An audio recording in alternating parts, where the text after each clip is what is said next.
Okay, guys, this is Ajay. As you know, well, there is a problem of the corona outside, so we have to stay at home and we have to keep ourselves safe as well as others also.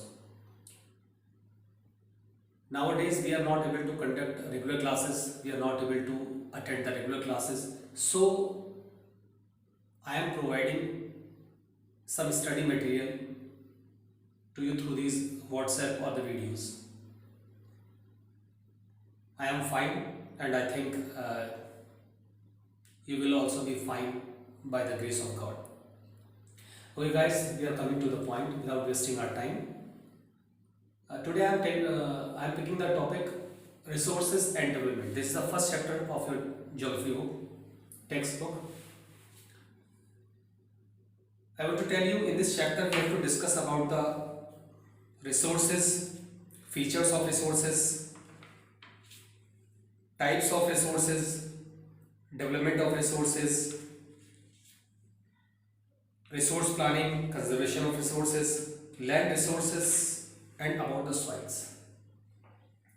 And after all, we have to study about the conservation of resources. The first topic in this I am taking from my side. This is the sources. As it is mentioned here also, you can see everything available in environment or provided by nature. वो सब कुछ जो nature में हमें दिया गया है या नेचर से हमें मिला है वो सारी चीजें सोर्सेस कहलाती हैं. All the things or everything available in the environment they are termed as sources. जब तक कि हम उनका यूज करना शुरू नहीं करते. Like we can take the example of the flowing water of the river.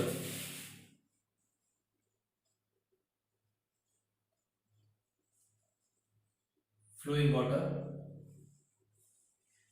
of the river. This is the example of the source only. क्यों है? क्योंकि जो पानी है, the water which is in the river, that is not being used. उसका आप use नहीं कर रहे हैं. अगर आप पानी का यूज नहीं कर रहे हैं तो हमारे लिए क्या है? सोर्सेस है. And when we start use of this water like for generating electricity or for some other purposes, then this water becomes resources for us. तब ये पानी हमारे लिए रिसोर्स बन जाता है क्योंकि हम उसका यूज करने लगे. अगर हम यूज नहीं कर रहे हैं तो केवल वो सोर्स ऑफ वाटर है, और जब हम उसका यूज करने लगते हैं तो वो रिसोर्स बन जाता है. रिसोर्स, वो वाटर जो है रिसोर्स बन जाएगा हमारे लिए. तो इस तरह से सोर्स और रिसोर्स में एक डिफरेंस ये रहता है कि जो सोर्स होता है वो हमारी नीड्स को फुलफिल नहीं करता है, और रिसोर्स जो होता है वो हमारी नीड्स को फुलफिल करता है. ये बेसिक डिफरेंस है between the source and resource. The second point I am taking out, I am taking this resource. In this, some features I have mentioned here. You can take the help of the book also. From the very starting you have to study in the book. You will find it has started from here. Everything available in environment. लेकिन साथ साथ उसमें कुछ और बातें लिखी हुई हैं. जैसे लिखा हुआ है, it satisfies human needs.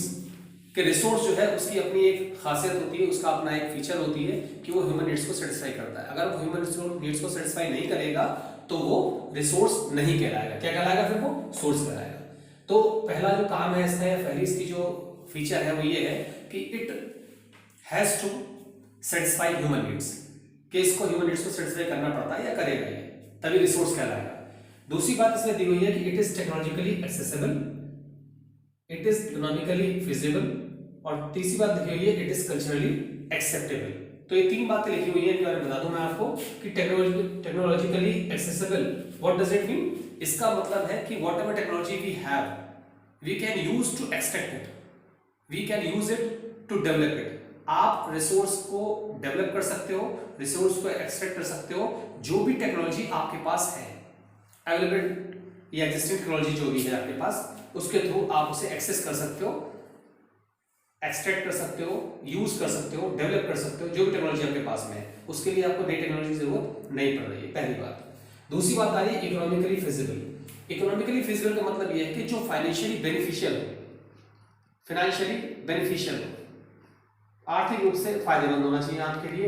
यानी कि आप जो भी रिसोर्स एक्सट्रैक्ट कर रहे हैं या जो भी रिसोर्स आप डेवलप कर रहे हैं या निकाल रहे हैं, तो उसमें जो भी खर्चा आपका आएगा, जो भी पैसा आपका लगेगा, वो उस रिसोर्स की कीमत से कम ही होना चाहिए,